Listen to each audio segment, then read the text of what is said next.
até as aparições marianas, né, Padre Duarte Lara, até gostaria, estar mais à frente aqui nas perguntas, mas eu vou adiantar essa, porque muitos não têm conhecimento sobre as aparições de Medjugorje, estão mal informados, às vezes, na verdade, nunca foram lá, e não que necessite ir lá, porque eu sou um exemplo do fruto de Medjugorje, que eu voltei à Santa Igreja Católica por causa das mensagens de Medjugorje, sem ir lá. Anos depois eu consegui começar a ir a Medjugorje.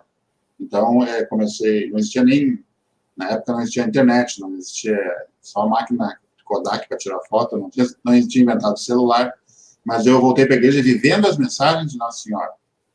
Eu agradeço agora que na época era leigo, mas o padre Reinaldo Pinheiro, da Associação Servos da Rainha, virou inclusive sacerdote, um sacerdote fruto de Medjugorje. Mas muitos estão a dizer aqui, Padre Duarte Lara, que Medjugorje não é falso, que Medjugorje não é verdadeiro. Aí eu digo que, como um padre amigo meu, o Padre Francisco Amaral, só se o demônio se converteu, porque o demônio agora as pessoas se convertem aos milhões, as pessoas rezam. Enfim, eu gostaria que o senhor falasse sobre, o senhor também já esteve em Medjugorje mais de uma vez, o que o senhor poderia dar para os nossos irmãos que estão desinformados, né? Certo. Então, infelizmente, às vezes eu vejo na internet, tem de tudo, né? Tem coisas muito boas, tem coisas médias, meias confusas, tem coisas más. E portanto, é difícil, às vezes, conseguir distinguir o trigo do joio, né? Eu tive a graça de ir a Medjugorje 3 vezes e foram 3 vezes convites do céu. Eu não organizei nada, eu não decidi ir. Eu fui convidado e eu vou partilhar a primeira. Eu era seminarista ainda e uns amigos meus convidaram vários padres para ir a um retiro de sacerdotes que há todos os anos em Medjugorje, que junta, eu penso que cerca de 2.000, no ano em que eu fui, foi talvez em 98 ou 99, 2.000 sacerdotes do mundo inteiro. Era traduzido em simultâneo em várias línguas, talvez 4 ou 5 línguas. Maravilhoso. Então, eu fui convidado, eu não podia ir, porque nessa semana eu tinha um colega do seminário em minha casa. E eles convidaram-me um ano antes do retiro. Então as coisas foram passando.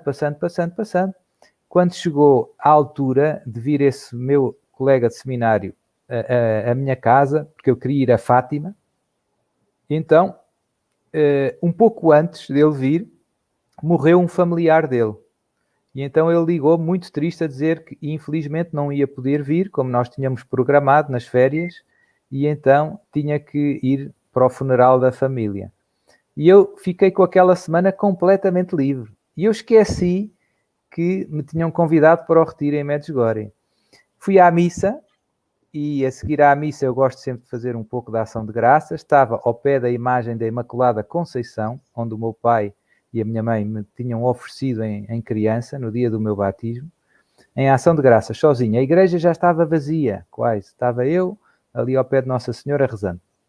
E veio uma das pessoas que organiza esse retiro para os padres portugueses, veio ter comigo e disse: Duarte, amanhã ou depois da amanhã, daqui a 2 ou 3 dias, nós vamos para Medjugorje, quer vir? Houve um padre que ficou doente e tem um lugar vago e está tudo pago. E eu disse que quero. E ela nem sabia que eu não poderia, em condições normais. Então essa foi a primeira vez que eu fui a Medjugorje, já tinha ouvido falar muito. O meu avô foi a Medjugorje logo no início das aparições. Passado 1 ano ou 2, portanto 82, 83, ele dizia que nem havia água canalizada lá. Tinha que tomar banho com um balde e tudo isso. E então eu fui a esse retiro de padres e fiquei muito... Vi coisas, eu já partilhei várias vezes, né, que nunca vi em outro lugar no mundo. Né? O que mais me tocou foi a paróquia de Medjugorje, as pessoas que moram lá, que são pessoas simples, que vivem da agricultura, elas acolheram as mensagens de Nossa Senhora, elas acreditam. Aliás, os videntes são familiares deles, muitos deles, não é? São sobrinhos, são primos, e eles aceitaram, acolheram, e então eles vivem todos os dias às 6 horas, todo o mundo vai para a paróquia, todo o mundo reza aos 2 terços, depois tem missa, e depois tem mais 1 terço, e depois tem 2 dias de adoração por semana, tem os 2 dias de jejum a pão e água, e eu fiquei impressionado com ver como o povo acreditou e como nunca vi uma paróquia assim, onde se rezasse tanto. E depois o ambiente é um ambiente alegre, é um ambiente de amor, é a igreja, no fundo. Depois tocou muito também as confissões, de ver tantos padres todos os dias à volta da igreja, há muitos confessionários, mas os confessionários ficavam cheios de padres. Depois não há lugar para mais padres, então os padres têm um banquinho e estão sentados à volta da igreja ao fim da tarde e cada um tem uma fila de pessoas se confessando. É um cenário que só vendo. E depois as mensagens em si, né? São simples, mas Nossa Senhora não complica, trata-nos como pequeninas crianças, e somos. E tem sido uma bênção. Quem não acredita, não é preciso, quer dizer, a Igreja não obriga ninguém a acreditar nas revelações privadas, diz só que são dignas de crédito, ou seja, quando aprova, né? São dignas de crédito, significa que são sobrenaturais, são dignas de crédito, mas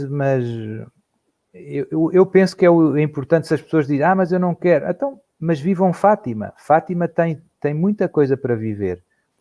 O que eu vejo é que às vezes as pessoas gastam muito tempo criticando esta ou aquela aparição, em vez de viver as que supostamente elas aceitam, não é?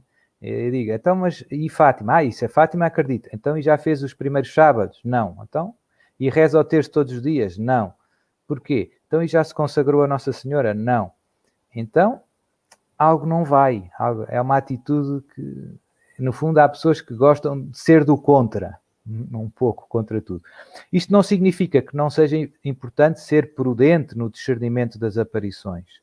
Eu tenho uma pregação, tenho um vídeo só sobre como discernir as aparições.